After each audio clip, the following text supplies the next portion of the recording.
Into Math 3rd grade, lesson 7.6. Multiply and divide with 7 and 9. I can use more than one strategy to solve multiplication and division problems with 7 and 9 as factors and divisors. Please gather your workbook and a pencil and turn to page 198. We will start under Step It Out Part 2. You may pause if you need. Kay sorts the rocks in her collection by size. She makes 4 groups with 9 rocks in each group. How many rocks does Kay have in her collection? How can you use properties to find 4 times 9?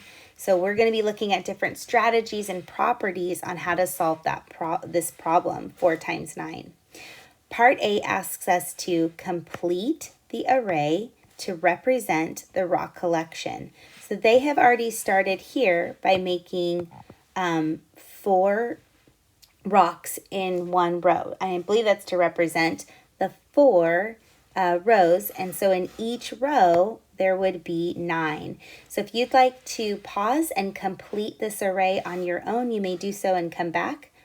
And when you're back, you will find that there are 4 rows and each row has 9, and that represents the 4 groups with the 9 rocks in each group. Okay, let's take a look at Part B. Part B asks us to use the distributive property and draw a vertical, which means up and down, line to break the array into 2 smaller arrays to show the facts you know. So I'm going to just draw a line right here. So that is going to create 2 smaller arrays. We still have 4 rows, but this array here has 1, 2, 3, 4, 5. So now it is a 4 by 5 for this set. And then our other set here would still be by 4 rows, but there are 1, 2, 3, 4. There are 4 rocks in each row. So we can take a look at Part C, write equations for the smaller arrays. So if you'd like to pause and try this on your own and come back, you can do so. Otherwise, you can follow along with me. So they start with this 4, and we already have that here for the 4 rows. So in this first one, we're missing the 5 now that we've created. So we need to write that in. And then we can find 4 groups of 5 makes 20. On the next array, we have 4. Again, we have 4 rows here. And now we need to look at the next number, or the next amount, which would be there are 4 in each row. So we can write that in here, that there are 4 in each row. And when we compute 4 times 4, we will find that there are 16 rocks in that array. Now they ask us Part D to add the products, and our product is 20 and 16. So we're going to go ahead and write those in here, 20 and 16. And then we're going to add those together. And again, if you'd like to pause, you can do that. And that would be 36. Now let's look at Part E. Kay thinks about the commutative property and says that 9 times 4 makes 36. How could this help you find 4 times 9? We can remember that when we change the order of the factors, the product will remain the same. And so that is the commutative property, which shows us that 9 times 4 is 36, and 4 times 9 is also 36. Now we can answer the final question. How many rocks does Kay have in her collection? And the answer is 36 rocks. Let's take a look at page 199, Part 3. Mr. Alonzo cuts a wooden board into 7 pieces. Each piece is the same length.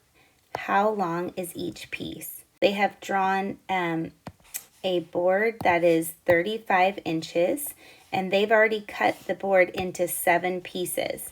And so we're trying to find out how long is each piece. We also are being asked, how can you use a related fact to solve the equation, which is a strategy that we are learning with multiplication and division. Let's look at part A. What equation can you write to model the problem? So if you'd like to pause and come back, you're welcome to do that, or you can follow along with me. So we'll start with the total amount of inches of the wood pieces, and that is 35 inches. And then we're going to divide that into 7 parts because they made 7 cuts in the board. And so that's going to equal our quotient, which is our answer of this division problem. All right, let's look at part B. Write the related facts for the equation you wrote. So even though we don't know the quotient yet, which is this red box, we don't know that mystery number yet, we can still create related facts. So we can start by knowing that the 7 and this unknown number, those two are going to create the 35 when we multiply them together. So we can write 7 times something is going to equal 35. That's one fact we can write. We can also use the commutative property to switch that order and write something times 7 makes 35. So that's another fact we can write. And then there's one more fact that we can write. We can say 35 divided by this many pieces, which we don't know yet, is going to make 7. So that's the other missing related fact that we can write. All right, now let's take a look at part C. Solve one of the equations you wrote. So you can pause and you can pick one and come back.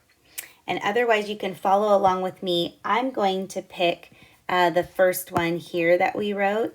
And so I'm going to say 35 divided by 7 is going to give me 5. And I can answer the last part, part D. How long is each piece that Mr. Lonzo cut? And that would be 5 inches. You're welcome to go back and rewatch this video and pause along the way anytime as needed.